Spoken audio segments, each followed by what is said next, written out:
श्री स्वामी समर्थ. मिथुन राशी 1 ते 15 जून पंधरवड्याचे राशी भविष्य. नमस्कार मित्रांनो, आपल्या आवडत्या चॅनलवर तुमचे मनापासून स्वागत आहे. जून महिन्याचा पहिला पंधरवडा तुमच्यासाठी कोणते नवीन अनुभव आणि संधी घेऊन येणार आहे? अनेक दिवसांपासून मनात सुरू असलेल्या योजना आता प्रत्यक्षात येतील का? करिअरमध्ये प्रगतीची अपेक्षा पूर्ण होईल का? आर्थिक लाभाचे नवीन मार्ग खुलतील का? प्रेमसंबंध आणि वैवाहिक जीवनात अधिक आनंद आणि जवळीक अनुभवायला मिळेल का? विद्यार्थ्यांना त्यांच्या मेहनतीचे योग्य फळ मिळेल का? आरोग्याच्या बाबतीत कोणत्या गोष्टींकडे विशेष लक्ष देणे आवश्यक असेल? चला तर मग सविस्तर जाणून घेऊ, मिथुन राशीला हा पंधरवडा कसा जाणार आहे. हा कालावधी मिथुन राशीच्या व्यक्तींसाठी उत्साह, नवीन कल्पना आणि बदलांची चाहूल घेऊन येणारा ठरू शकतो. या काळात तुमची संवाद कौशल्ये आणि निर्णय क्षमता अधिक प्रभावी ठरेल. अनेक नवीन व्यक्तींशी संपर्क वाढेल आणि त्यातून भविष्यात फायदेशीर ठरणाऱ्या संधी निर्माण होऊ शकतात. काही महत्त्वाच्या कामांमध्ये सुरुवातीला अडथळे जाणवतील, परंतु तुमची हुशारी आणि योग्य नियोजनामुळे मार्ग नक्कीच सापडेल. हा काळ स्वतःची क्षमता दाखवण्याचा आणि जीवनात सकारात्मक बदल घडवून आणण्याचा ठरू शकतो. संयम आणि सातत्य राखल्यास अनेक उद्दिष्टे पूर्ण होण्याची शक्यता आहे. करिअर आणि व्यवसाय. करिअरच्या दृष्टीने हा पंधरवडा अत्यंत महत्त्वाचा ठरू शकतो. नोकरी करणाऱ्या व्यक्तींना त्यांच्या कामातील कौशल्य दाखवण्याची उत्तम संधी मिळेल. वरिष्ठ अधिकारी तुमच्या कामगिरीवर समाधानी राहतील. कार्यालयात तुमचे मत आणि सूचना महत्त्वाच्या मानल्या जाऊ शकतात. काही जणांना नवीन जबाबदाऱ्या मिळतील, ज्यामुळे भविष्यात प्रगतीचे मार्ग अधिक खुले होतील. नोकरी बदलण्याचा विचार करणाऱ्यांसाठीही हा काळ अनुकूल राहू शकतो. मुलाखती, नवीन ऑफर किंवा अपेक्षित संधी मिळण्याची शक्यता आहे. सहकाऱ्यांशी संबंध सौहार्दपूर्ण ठेवणे आवश्यक राहील. व्यावसायिकांसाठी नवीन ग्राहक, नवीन करार आणि व्यवसाय वृद्धीची शक्यता आहे.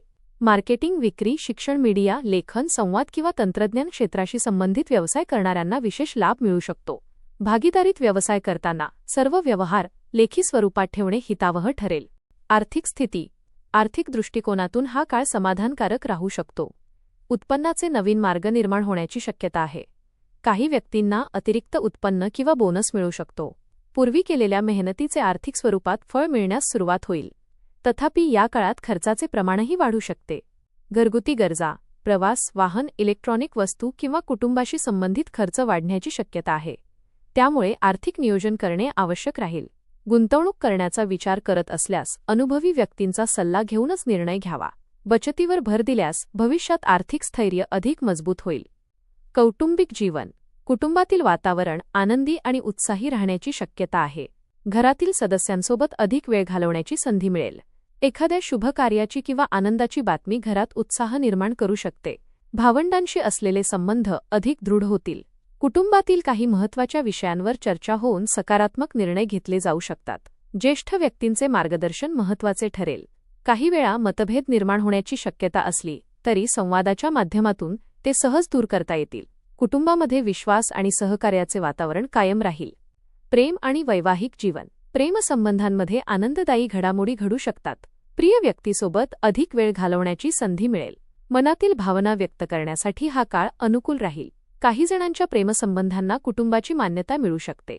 अविवाहित व्यक्तींना नवीन ओळखी निर्माण होण्याची शक्यता आहे. एखादी खास व्यक्ती जीवनात प्रवेश करू शकते. प्रेमसंबंधांमध्ये प्रामाणिकपणा आणि स्पष्ट संवाद महत्त्वाचा ठरेल. विवाहित व्यक्तींसाठी जोडीदाराचे सहकार्य आणि समजूतदारपणा लाभदायक ठरेल. भविष्यासंदर्भात महत्त्वपूर्ण योजना आखल्या जाऊ शकतात. काही लहान मतभेद झाले तरी त्याचा नात्यावर फारसा परिणाम होणार नाही. शिक्षण. विद्यार्थ्यांसाठी हा काळ सकारात्मक परिणाम देणारा ठरू शकतो. अभ्यासात एकाग्रता वाढेल. नवीन विषय आत्मसात करण्याची क्षमता वाढेल.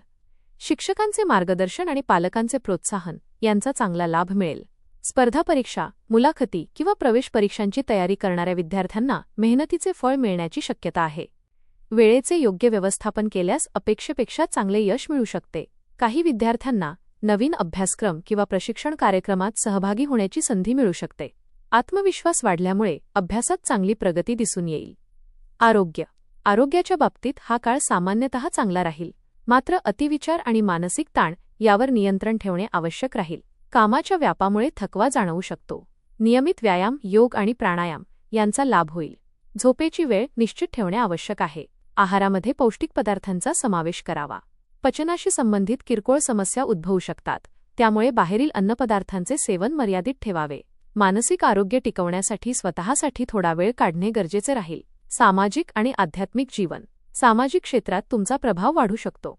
नवीन लोकांशी संपर्क वाढेल. एखाद्या सामाजिक किंवा व्यावसायिक कार्यक्रमात सहभाग घेण्याची संधी मिळेल.